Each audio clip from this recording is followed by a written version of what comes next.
everyone, welcome back to Webtech Tutorial. In today's video, I'm going to show you how to cancel order on Old Navy. Watch the video till the end and don't forget to subscribe to our channel by hitting that subscribe button.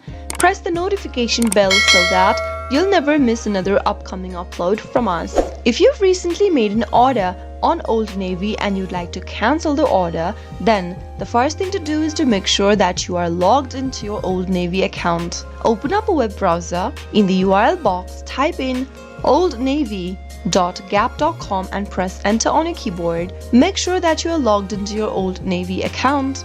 And once you're inside, click on your name at the upper right hand corner and in the pop-up, click on Orders and Returns.